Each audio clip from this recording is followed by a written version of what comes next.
Hey, everybody, welcome to Living Simply with Dr. Gina Madragrano. My name is Ben Barber. I'm the producer of the show, one of the producers of the show. And here is Dr. Gina. Dr. Gina, how are you today?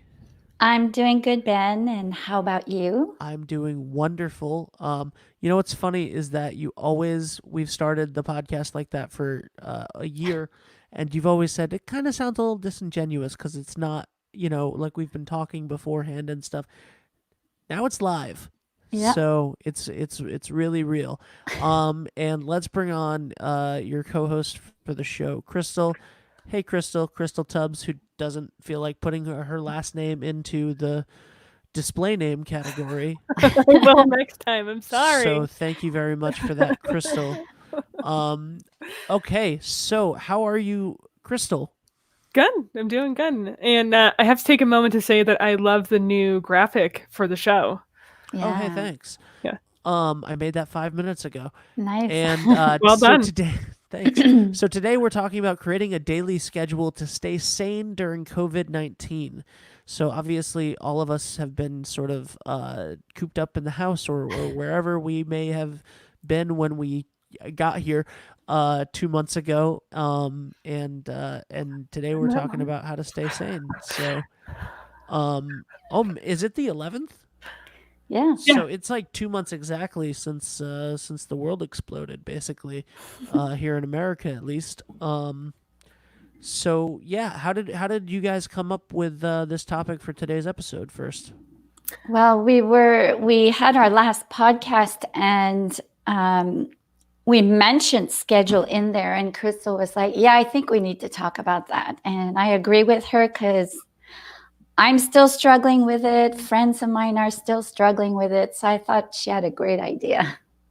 I'm still struggling with it. I was like, it's the one question I didn't get to ask last time. Like, what about setting up a schedule? Yeah. Yeah, I had a phone call this morning with um somebody who's like a really successful guy, and I called him, and he was like, "Hey, yeah, we're having like a formal breakfast. It's the one thing we do every day. I'll call you back." And I was like, "Cool. That's amazing." So yeah, everybody has. So before we talk about like how to create a schedule for yourself, what schedule, if any, have you guys been on? Gina, let's start with you. Well, I keep changing mine every week and testing one thing and another. But if I'd say in the last 10 days, um, we've decided to put self-care as the first thing in the morning. So we do a bit of elliptical. I'm starting this new program. It's how to improve our eye vision naturally. So it's a 28-day program. So I'm doing that in the morning, which takes up about 45 minutes. Some yoga. We have a nice breakfast. And then we try to figure out the rest of the day. But at least that routine is pretty stable for now. I am terrible at setting routines, just awful. I am working on like getting up a little earlier so I can do kind of more stuff in the morning, and then focus on some other like projects in the afternoon. But the morning, I want to do like some yoga, maybe take my dog for a walk, eat breakfast, that kind of thing. Mm. Absolutely, yeah, that makes sense. So that's how you guys are starting your day. Most of the, I guess I'll go too. That makes sense, right? Yeah. Yeah, Ben, how are you starting your day? Early. So right now I've been in charge of distance learning 5 days a week, 4 days a week, and then Sundays as well. Not distance learning, but still. So I'm getting up before 7 every morning and taking care of a 5-year-old, which is wonderful because he does not let you not stay in the moment. And then it's actually been really nice because I've been very busy the last 2 months, and at from home. I mean, mostly from this chair. I've been very busy, but but it's been nice because it's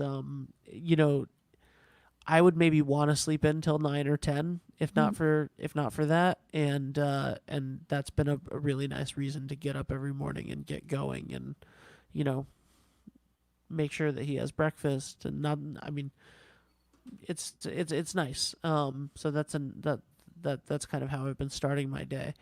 Um, what are some of the difficulties that you guys have found for not having structure, in the rest of the day? Like, I know that you're trying to create a schedule for yourself, but for not having it the way that you normally would have, not having the work schedule that you normally would have, not having going out and doing things like you normally would have. What have been some of the struggles that you've had with that? Well, paradoxically, it's weird because I've been wanting this time off for a while. And now that I have it, I'm turning in circles. And I think it's different from a holiday, because when it's a holiday, you're like, yeah, I'm not going to do anything. But technically, it's work. It's my work week. And I don't have a lot of work. And I think work is what brought schedule to the rest of my days. So work was scheduled, seeing clients, and I'd work my day around that. And I realized that's what brought structure to my day, because I'd work around it. So I knew my time was limited from this time to that time. But now it's like, I have all day. And I think that's a trap, because then you get caught up in one thing after another. And I have this big list and I don't get to it. So I really had to create a semblance of a work schedule. But instead of being client work, it's self-care. And then we work our day around that. That makes sense. Crystal?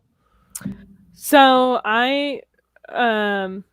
I'll be completely honest with our watchers here and listeners for the podcast. I have been trying to create a schedule since probably January. I got let go from my job in January. There just wasn't enough work to keep me on. It wasn't anything terrible. And one of the things that's really kind of kept me from maybe creating the schedule that I really want is like a super inconsistent sleep schedule. And so I don't do well on like a lack of sleep almost anytime. And so it makes it really challenging if I can't get to sleep until 1 or 2 in the morning and I want to get up at 6 or I want to get up at 7. Like I need to sleep until 8 or something, just to make sure that I have enough mental capacity and energy to make it through the rest of the day. Sure. So Dr. Gina, you talked about work being the basis for your schedule, and sort of the foundation that everything else was built off of. Now that a lot of people are not having that, or work is different, and now it's just you need to get all of your work done, but it doesn't really matter when you do it. There are no rules. What's a good way to create structure to build a schedule for yourself in this new environment? So I'm going to sound like a broken record to those who listen to the podcast. It all comes down to priorities based on what matters to you. So you got to sit down and decide based on your values. So regarding work, self-care, family, what matters most, and then put priorities on those. So it's on a scale of 1 to 10. And base your schedule around that, knowing you can't do it all. So that's why for us, we started with self-care, because especially right now, if we're not healthy, everything's going to go downhill. So making it a priority to go to bed. So for us is lights out by 10 so that I can be up at around 6:30, 7. So sleep will dictate the schedule of the day, obviously, and healthy breakfast and meals. So our meals, and then if I don't work out in the morning, I'm not going to do it. So that's plopped in the schedule. So basically it's deciding what your priorities are, what's most important, and then schedule it accordingly. And obviously based on if you have kids or not, if you're working or not, then we can go into the details after. But I'd say a good place to start is based on your values and what matters to you. And that will dictate how much time and what you do in a day. Makes sense to me. Yeah. It would solve your sleep issue. Well, It would solve your sleep issue. Even if I go to bed, it's just I'm awake. It's not that I don't go to bed earlier. Sometimes I'm just laying in bed awake for 4 hours. So Okay. yeah, that's a different issue. Yeah, that's another episode on sleep hygiene. Sounds good. Great. Yeah, for sure. So let's talk about that. Let's talk about the stress and anxiety that can, so and that is not necessarily what Crystal's issue is, although she can comment on that if she chooses. But a lot of people are having trouble sleeping right now, and a lot of people are having trouble sort of functioning in their day-to-day lives because of fear and anxiety. And you can let an hour or 9 get away from you real quick. Or if you're Glenn Ambrose always talks about numbing down, like with like the video games, or binging a TV show or something. So if it's hard to create a schedule if you're sort of numbing out by doing that, because you don't have much of anything to do. How is fear and anxiety affecting people's schedules right now? Well, I think it is affecting it a lot. And the last episode, we were talking about how to focus on what you can control. And that's why also we talked about schedule. So one thing we can control is our schedule. And by creating routines, rituals, rhythms, we get that sense of control back, and that will greatly reduce anxiety. And if we get control of our situation, then we feel less the need to numb out, because we all know if we sit in front of the TV or computer, social media, it doesn't matter, we really lose track of time. And if we don't create a schedule ahead of time, so it doesn't have to be scheduled by the minute, we use a lot of mental energy to create that schedule on a day-to-day basis. And then it just feeds the anxiety, because our frontal lobe is working overtime. And then again, we lose track of time. We don't know what to do. We can't think straight. So if we can create a schedule, rhythms, rituals, that's a big chunk of our life. It will greatly reduce that sense of anxiety and lack of control. Yeah. Yeah, absolutely. So, Crystal, did you have any specific questions, since this was your your issue that you thought we should explore? Was there something specific that you're struggling with in this? I mean, outside of the sleep thing. Yeah. No, I don't. I think, I wonder if maybe I blame other things more, like, oh, well, if only this didn't happen, then I'd have time for that. Like, how do we kind of stop maybe that mentality, or make sure that we are, putting enough hours into the day to do the things that we want to do? Like, how do we determine those priorities? So, well, I'll start backwards. Once you determine your priorities, and whether people make requests on you or you get scattered, you're like, oh, I should do this, that, which is my problem. We take time to be present and go, okay, one, is this part of my priorities list? And do I really want to do this, or is it going to cause me more anxiety? So if you get really, really clear on what you want your days to look like, then it's easier to say yes or no to things. So how to determine your priority? Example for you, you got let go, but I think you're still working, right? Yeah, I'm still doing a little bit of work. Yeah, and is that work on a specific schedule, or you get to decide your schedule? I don't have any work currently, but when I do, I decide my schedule. Okay, perfect. So you have a lot of flexibility, right? Mhm. So, how do you determine your priorities? Start with the basics. Where, if you think of health, work, education, spirituality, family, if you have a partner, if you have kids, where would you locate? What are your top three? Top 3? Yeah. Where you want to Probably invest a lot of time? probably health, family, um, I don't know, kind of a toss-up maybe between, business and spirituality. Okay, so if we start with health, because health is important. If you're sick, you can't do all the other things. Well, you can be spiritual sick in a bed, but if we put health, what does health look like for you?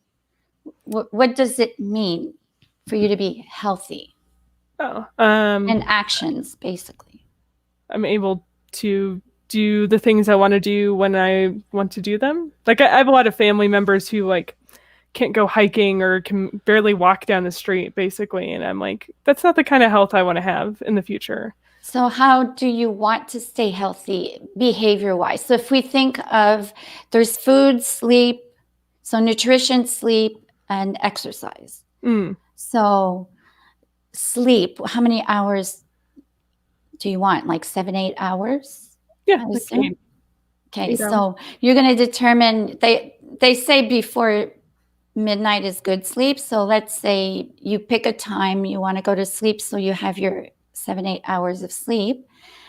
And then what that means is an hour or two before your bedtime, you need to have a bedtime routine. So how do you unwind, turn off screens, the lights. So that will take up 1 or 2 hours of your time, where you don't want to start doing work because it'll rev you up. Right.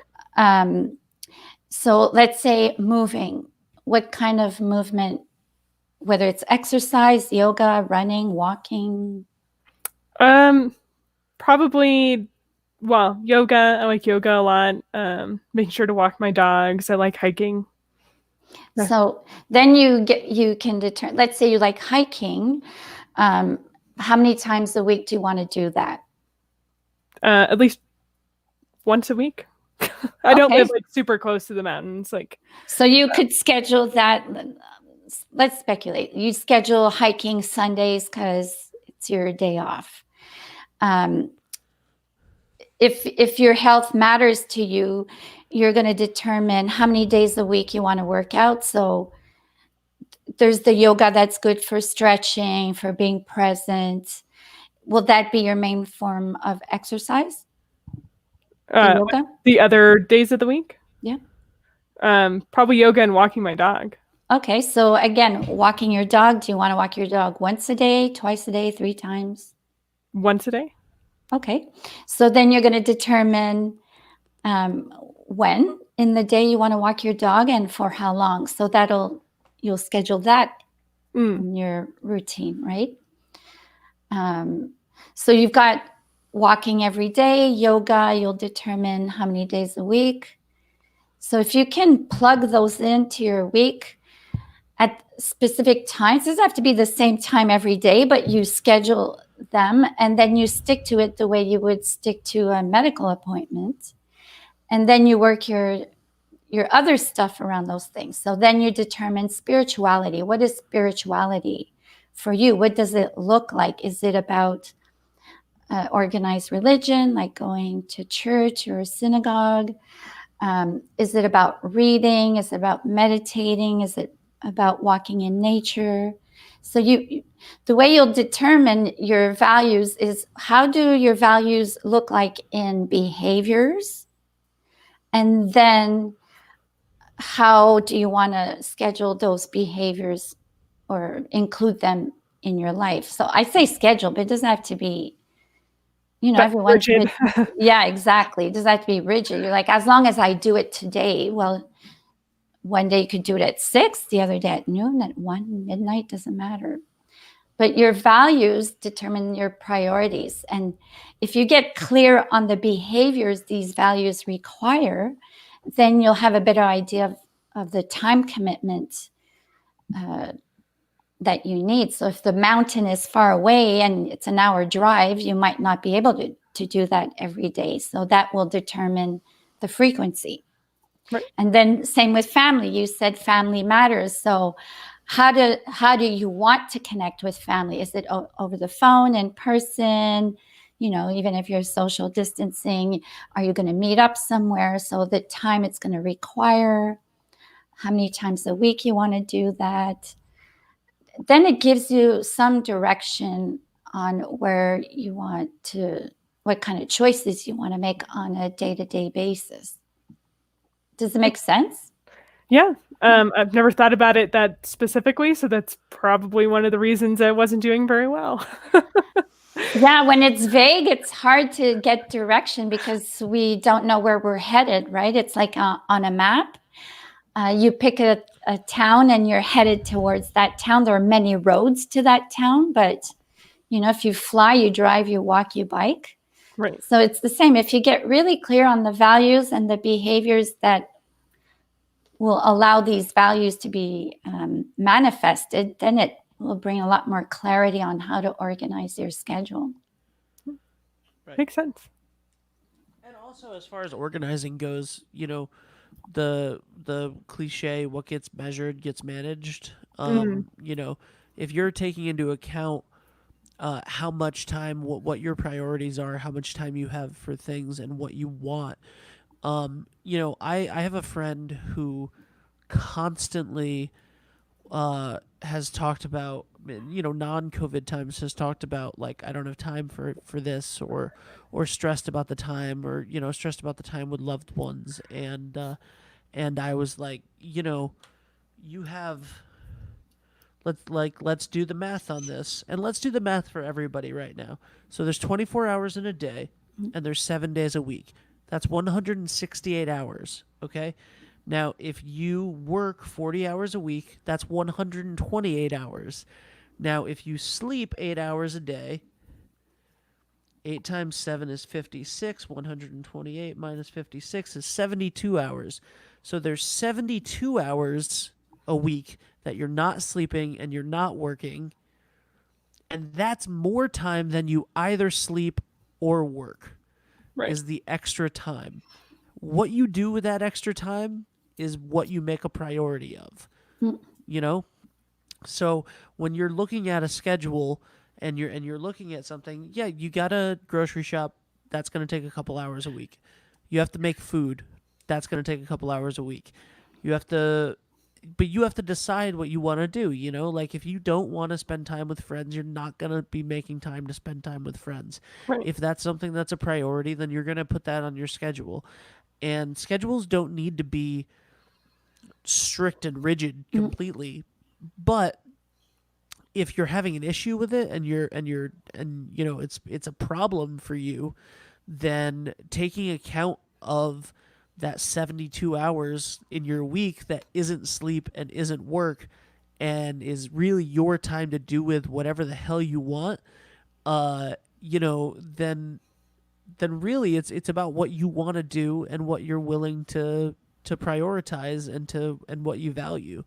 So I think that everything that Dr. Gina just said was really great in regards to how to go, okay, I want to hike, but I live an hour away from the mountain. So I'm not going to be able to do that every day. But I can do that on Sundays, and I can take my dog for a walk once a day, and I can make it a nice walk, and it'll be like our little hike, you know. So those sorts of things I think are really important. Sorry, was that okay? It was totally fine. I just feel like I'm in like a session for myself, and I'm like, I hope this is helpful for other people too. Sure. Yeah, for sure. Like I find, like we're doing a pretty big, quick summary of it, but I find even with my clients, even to determine your priorities, we look at a year a whole year, we break it down in quarters, especially like the three of us are self-employed where we can't do it all. So it's like, okay, what am I going to, then we break it down. What do I want to do for the next 3 months? And then we only break it down to like 4 goals. And those 4 goals direct our schedule. And again, those 4 goals, 4 targets are based on our values.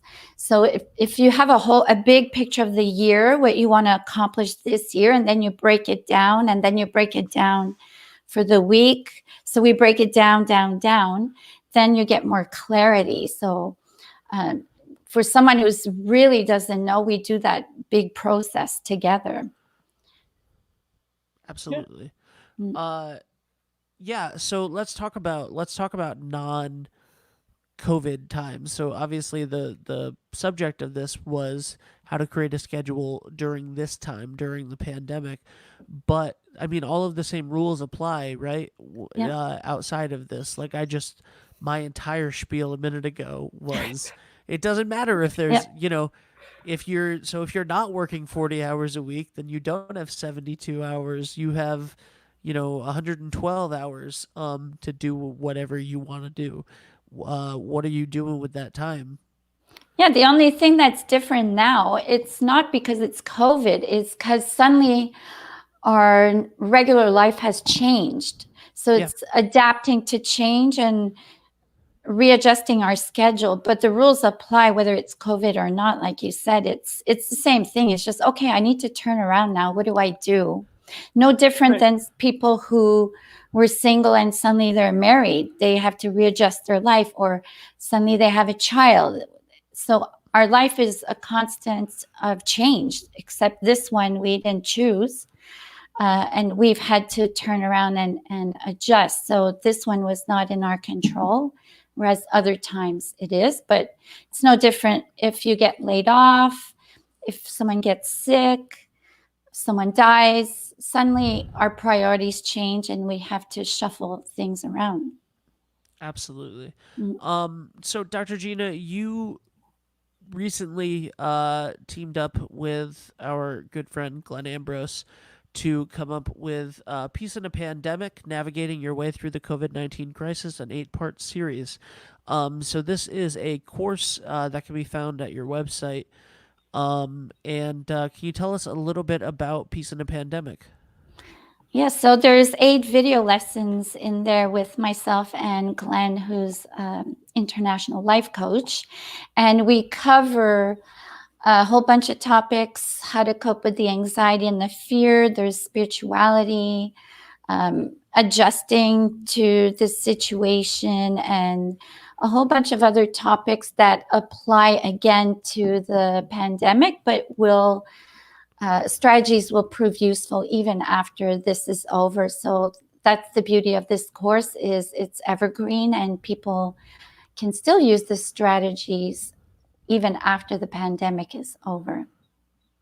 Awesome. And Crystal, you wanna get in a plug while we're here? Oh yeah, sure.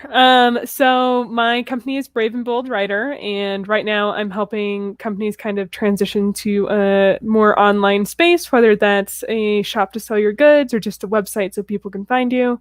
I'm doing, helping co-host lives if you're interested. So yeah, I'm available if you need anything like that. Awesome. And for Dr. Gina, you can find all of her stuff at drmadragrano.com.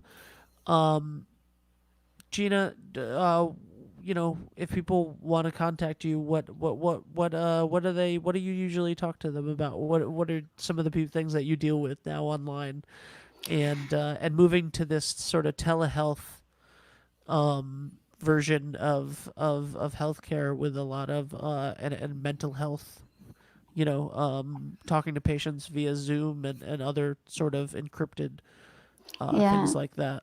Yeah, the whole system we use is all encrypted, so it's safe. My specialty is anxiety and parenting, and I work a lot, like we've touched the topic today, on self-care and value-based living. So they're all connected, and those are transformational coaching, which includes the values and the self-care, and I do that online. And in person, but not now. But later. Later. But later, yes. All right. Well, thank you both. Thank you, Crystal. Thank you, Ben. Thanks, Ben. Oh, you're welcome. And thank you, Dr. Gina. Have a great day. You too.